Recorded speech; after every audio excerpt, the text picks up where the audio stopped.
Okay, welcome to concept 16F.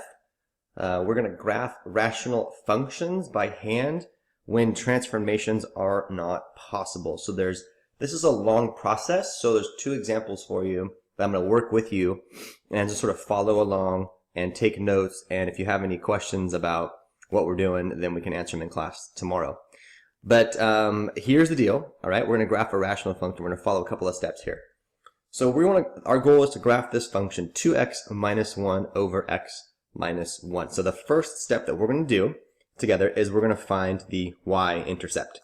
So to find the y-intercept of anything, you always set x to 0. You set x equal to 0, and then you would solve. So if I set x equal to 0, then I would get this. So basically evaluate f of 0. That would give me 2 times 0 minus 1 over 0 minus 1. Which gives me negative 1 over negative 1, which gives me a value of positive 1. So therefore, I now know that the y-intercept is located at the point 0, 1. Step number 2 that we're going to do together is we're going to find the x-intercepts. Okay, so how do you find the x-intercept on anything? You always set y equal to 0, and you solve. So in this case, the y value is f of x. So I'm going to move this down and solve for that. So I'm going to set 0 equal to 2x minus 1 over x minus 1. Now, if I multiply both sides by x minus 1, I would get 0 is equal to 2x minus 1. If I solve this for x, I would get that 1 is equal to 2x, divide by 2, divide by 2. So therefore, x is equal to a half. So now I know that the point 1 half comma 0 is a point on the graph. So far I have this point and I have this point. I have a y-intercept and I have an x-intercept.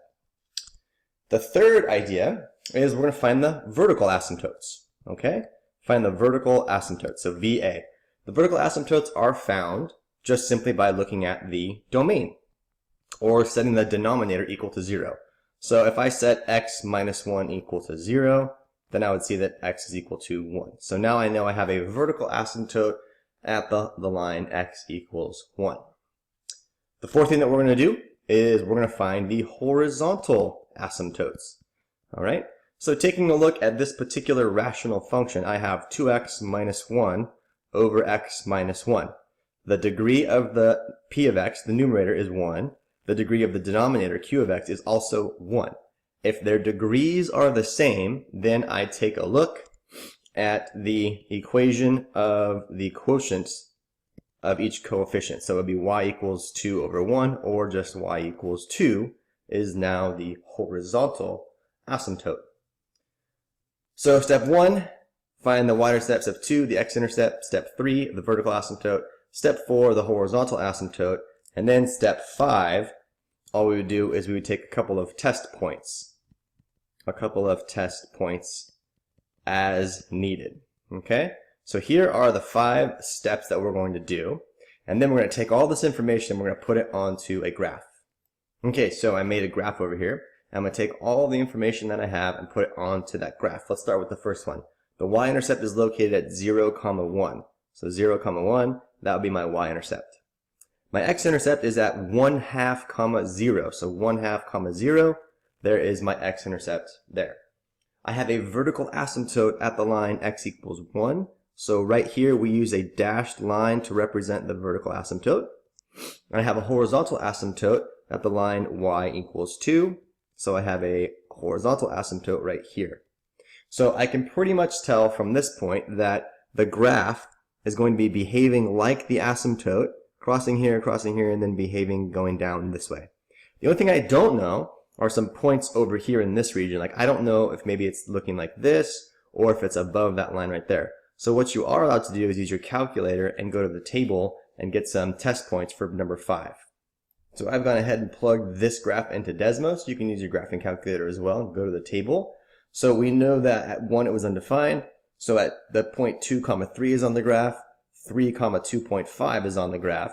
So if I go back over here, and I go 2, 3 is on the graph, and 3, 2.5 is on the graph, so I know that my function is looking something like this.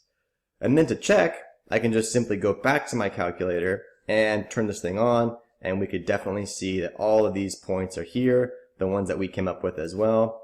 And so that's a good idea to check to make sure that you're doing it right on the back end. Okay, we'll do one more example together in box number 2. We want to graph 3x squared over x squared minus 4.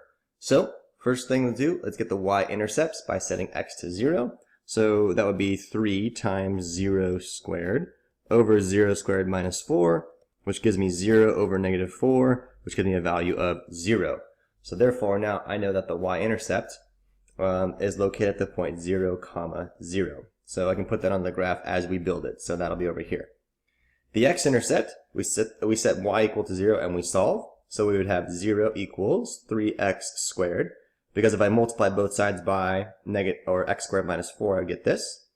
I would also divide by 3, and I would get that x squared is equal to 0. So the x-intercept is also 0, 0, which I already have on the graph. Vertical asymptotes. To take a vertical asymptote, I look at the denominator. So I set x squared minus 4 equal to 0, and I solve. So I'd see that x squared is equal to 4. That means that x is equal to plus or minus 2. So therefore, at x equals positive 2, I must have a vertical asymptote, which I'm putting on the graph right now. And at negative 2, I must have a vertical asymptote, which I'm putting on the graph right now too.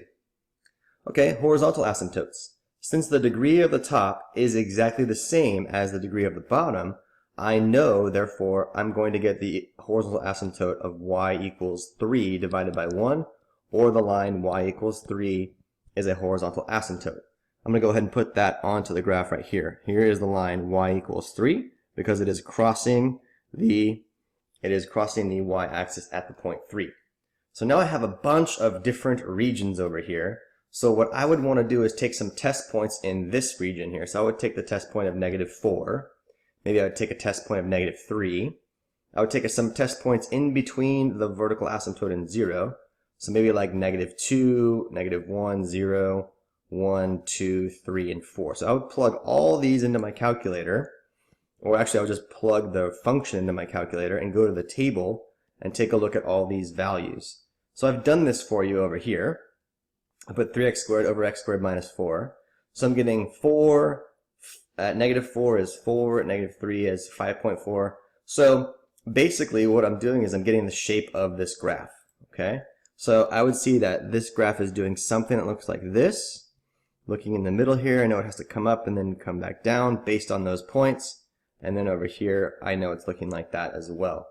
And you can check this all out by plugging into the calculator and seeing for yourself. But it's a good idea to know what's going on and how to graph those points using the table or Desmos.